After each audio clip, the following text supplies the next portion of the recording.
BHU के doctor Sundarlal hospital के cardio department विभाग में है, हृदय विभाग। यहाँ पिछले 5 दिनों से डॉक्टर ओम शंकर जी धरने पर हैं।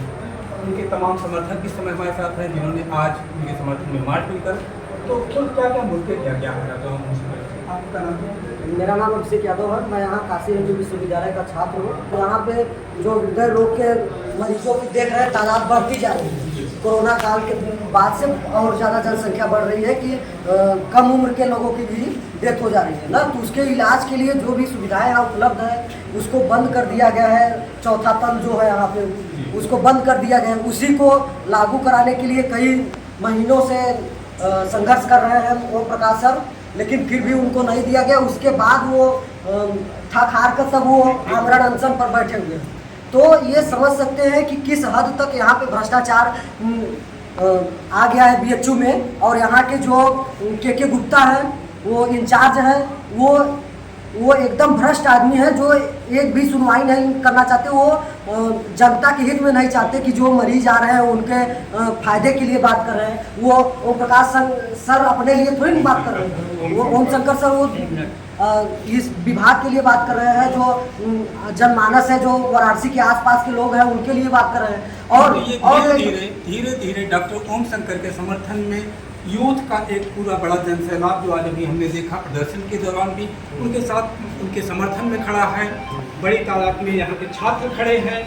जैसा कि ये बता रहे हैं, यह डॉक्टर साहब की मांग है कि चौथा तल जो हृदय विभाग के लिए आवंटित हुआ था, बावजूद इसके नहीं दिया जा रहा हृदय रोगियों के लिए। जबकि इनका कहना है और लगातार आंकड़े भी आ रहे हैं कि कोरोना वैक्सीन लगने के बाद कार्डियक अरेस्ट के मामले लगातार बढ़ रहे हैं। बावजूद इसके सरकार और उसका सिस्टम उन मरीजों की देखभाल नहीं होने देना चाहता, उन्हें लगातार परेशान बनाए रखना चाहता है। जिस करप्शन की ये बात कर रहे हैं, यहाँ हमारे साथ और यूथ जो है, आपका क्या नाम है? सौरभ यादव नाम है। सौरभ, हम मुद्दे तो हमें पता है, मुद्दों पर आपसे भी बात करेंगे। आज आपने काली पट्टी बांध कर डॉक्टर साहब के समर्थन में प्रदर्शन भी किया। तो क्या आपको लगता है कि यहाँ का जो पूरा बीएचयू का प्रशासन है या जो हॉस्पिटल का आपके प्रशासन है, वो क्या डॉक्टर साहब के प्रति संवेदनशील बना हुआ? जी बिल्कुल, वो डॉक्टर साहब कभी बहुत संवेदनशील बना है। हमारी संवेदनशील या असंवेदनशील है बना हुआ है। और हमारी मांगे कुछ बहुत विशेष नहीं है। हमारी मांगे जनता के पक्ष में है। ये व्यक्तिगत मामला नहीं है, ये सारे लोग हमारी और आपके बीच की लड़ाई है। इसमें मुद्दा ये है कि डॉक्टर साहब का मांग है कि जो उनके पास बेड अवेलेबल थे 41 है अभी फिलहाल में। उनकी मांग थी कि हमारी मरीज के हिसाब से बेडों को बढ़ाया जाए, जो कि मेडिकल विभाग ने इन लोग के दिया था कि आपको बेड अलॉट किया जाएगा। लेकिन ये आश्वासन देके किसी और ऑन्कोलॉजी डिपार्टमेंट को दे दिया गया। अभी भी न्यू बिल्डिंग में 4th फ्लोर और 5 में आधा तक में ताला ला के, लेकिन ये लोग बोल रहे हैं कि अभी भी इसको खोल देगा। ऐसा कुछ नहीं है, सर के पास कोई आश्वासन नहीं है कि वो लॉक खोला गया है। बल्कि सर 5 दिन से हमारे आमरण अनशन पे है। कोई प्रशासनिक व्यक्ति यहाँ पे आके इनकी हालचाल नहीं न कोई पूछा। हम लोग VC आवास पे गए वहाँ धरना देने के, लेकिन वहाँ पे माननीय नरेंद्र मोदी जी का कार्यक्रम था, इसलिए हम लोग को इधर भेजा। हम लोग इधर अपने चुपचाप अपने चैम्बर में अपना कार्य कर रहे थे। और ये चूँकि ये बता रहे हैं माननीय नरेंद्र मोदी का कार्यक्रम था, इसलिए लोगों को लौटा दिया गया। ये हम जहाँ खड़े हैं, ये हॉस्पिटल जहाँ है, उन्हीं नरेंद्र मोदी जो प्रधानमंत्री हैं उन्हीं का चुनावी क्षेत्र भी है। वो अभी कल यहाँ से नामांकन करके गए हैं और उन्हीं के नामांकन क्षेत्र में एक डॉक्टर जो अपने मरीजों के प्रति संवेदनशील है, अपना चाहता है कि लोगों को सरकारी इलाज मिल सके, सुविधाएं मिल सके, मानसिक रूप से टार्चर करने का काम यहाँ का प्रशासन कर रहा है, हॉस्पिटल का सिस्टम कर रहा है, सरकारी सिस्टम कर रहा है। हमसे बात करने के लिए दो बातें हमारी और है। हाँ, जो भी यहाँ के प्रशासन ने अभी जो PUC कंपनी है, ब्लैक लिस्टेड कंपनी है, वो इनको यहाँ पे CCI लैब को पूरा दे दिया गया है, जो कि पूरे गूगल पे आप देखेंगे CCI lab black listed company है। और हमारे बंधु ने जो IIT डिपार्टमेंट के जितने भी हमारे बंधु हैं इस कैंपस के ब्लड डोनेट करते हैं, वो भी उनको बेच दिया गया सारा कुछ। मतलब एक तरफ का रक्तदान जो महादान कहा, ये तो कि तो क्या ही बताए। मतलब किसका आरोप आप किस पर लगाएंगे? कौन होता है? सीधे के गुप्ता है इसमें, इनके साथ मिले हुए हैं VC भी। आपको कुछ कहना? आपका क्या नाम है? मेरा नाम संजय है। हमारा ये कहना है कि वर्तमान समय में भाजपा द्वारा जो फर्जी वैक्सीनेशन लगाया गया है उसके कारण भारत का तीसरा आदमी हृदयघात से जो कि मौत, एक हृदय का डॉक्टर जो लोगों का दिल की रक्षा कर रहा है, लोगों के लिए खड़ा है, आज वो व्यक्ति लगातार 5वां दिन से आमरण अनशन कर रहा है, जो कि आम जनमानस की मांग है, न कि उनका व्यक्तिगत कोई लड़ाई है, न उनके घर परिवार की कोई लड़ाई है। वो आम जनमानस के लिए 5 दिन से लगातार आमरण अनशन के लिए हैं। उनका मात्र बस 2 मांग है। एक तो यहाँ के जो के गुप्ता है, हर आदमी जो कि गुप्ता किस पद पर है? यहाँ पे आपके IMS के जो चिकित्सक का अधीक्षक पद पे हैं, और जो कि हर आदमी 3 साल में रिटायर हो जाता है। पता नहीं क्या उनके अंदर काबिलियत है, उनके अंदर डिग्री है कि आदमी 3 साल के बाद भी बना हुआ है। और प्रशासन और सरकार सत्ता जो कि संरक्षित और पोषित आदमी है कि यहाँ पे BHU के IIT के बच्चों के द्वारा जब ब्लड डोनेशन किया जाता है, देने के बाद जब ये CCI लैब के हेड थे, CCI लैब में के हेड के होते हुए उस ब्लड का जो डोनेट किया हुआ कलेक्शन था उसको जो कि बेच दिए। उसकी SIT गठित हुई। SIT गठित में पाया गया कि नहीं, ये जो कि आरोपी हैं, ये जो कि ये इनका अपराध है। उसके बाद भी जो कि यहाँ के BC, यहाँ के जितने भी अधिकारी हैं, उनको यहाँ पे जो कि IMS के अधीक्षक बनाए हैं और लगातार उनके खिलाफ जितने भी यहाँ इम्प्लाई है, इम्प्लाइयों का शोषण करते हैं, इम्प्लाइयों के गाली गलौज करते हैं, इम्प्लाइयों के साथ अभद्रता, जितना मतलब गलत से गलत व्यवहार होता है उस तरीके से करते हैं। जिस साइड से अगर जाते हैं तो उनको कोई इम्प्लाई देखता है तो उनके अंदर एक कर्मचारी के अंदर डर की भावना आ जाती है, कहीं आ रहा है कहीं अभद्र या गाली गलौज न कर दे, यहाँ तक कि समझ लीजिए मारपीट पे उतार हो जाते हैं। ऐसा जो कि हमारा IMS इसका अस्पताल के सिर्फ इस देश में या कहीं पे भी 2 ही स्रोत हैं। एक है सरकारी इलाज की सुविधाएं, दूसरा है निजी अस्पताल में इलाज की।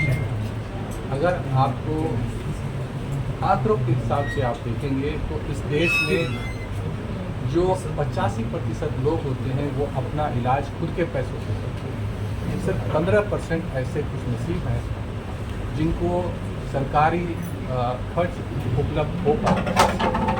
और ये जो 85% लोग हैं जब अस्पताल में पहुंचते हैं और वो निजी अस्पतालों में इलाज हो जाते हैं, अपने जीवन की पूरी कमाई 5 दिन में गंवा देते हैं। और आपको पता होगा कि पोस्ट कोविड जो हृदय की बीमारियां वो बढ़ गई हैं। हर 3 में से 1 आदमी जो है वो हृदय का रोगी है। और सर बता रहे हैं कि कार्डियो पे लोड इतना ज़्यादा बढ़ गया है कि पर दिन जो पहले महीने में 400-500 के पेशेंट आते थे, इसमें पर डे 500 पेशेंट आ रहे हैं। और सर आमरण अनशन पे बैठे होने के बावजूद इसमें 24 घंटे लगातार मरीज देख रहे हैं। और सर का कहना है कि यहाँ पर जो हॉस्पिटल में बेड थे जो उनको अलॉट थे नई बिल्डिंग में 4थे तल पे और आधा 5वें तल पे, उसमें से क्या किया गया है कि उनको आधा उनको कुछ दिया गया, बंद करके रखा गया। बंद करने के कारण बहुत सारे मरीज ऐसे थे जो आसपास गरीब मरीज ऐसे थे जो आए और उनको बेड नहीं मिल रहा। क्या मांग है? हम लोगों की मांग है सबसे पहले तो जो सर आमरण अनशन कर रहे हैं उनकी जो मांग है कि जो उनका 91 बेड कार्डियो के थे वो मिल जाए उनको, जिससे क्या है कि जो कार्डियो के मरीज हैं वो उनकी जान बचाई जा सके कुछ हद तक। क्या नाम है आपका? मेरा नाम शुभम। ये मांग डॉक्टर ओम शंकर की नहीं है, ये अपने लिए नहीं मांग रहे हैं, ये उन गरीबों के लिए मांग रहे हैं, उन क्षेत्र के गरीबों के लिए मांग रहे हैं जो कि आते हैं यहाँ पर और बेड न होने के कारण किसी प्राइवेट हॉस्पिटल में जाते हैं और लूटे जाते हैं। और पैसा न होने के कारण बहुत से गरीब ऐसे होते हैं जो कि दम तोड़ देते हैं।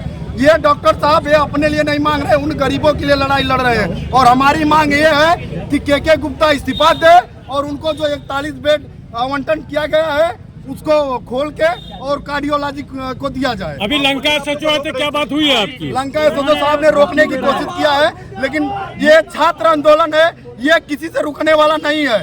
ये डॉक्टर ओम शंकर के साथी हैं, ये डॉक्टर ओम शंकर के सिपाही हैं, ये न रुके हैं न रुकेंगे न झुकेंगे।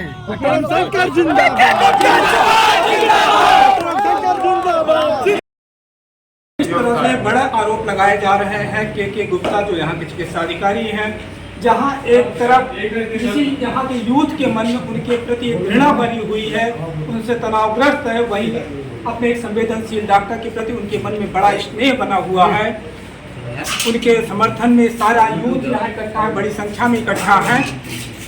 तो हम इन सबका धन्यवाद अदा करते हैं हमसे बातचीत करने के लिए। बहुत शांतिपूर्वक सुन लीजिए, प्लीज 1 मिनट शांत रहिए, मेरी बात सुन लीजिए। मेरा ये कहना है, आप लोग धरना प्रदर्शन आमरण अनशन जो कर रहे हो, मुझको कोई प्रॉब्लम नहीं। आदर्श आचार संहिता लागू है।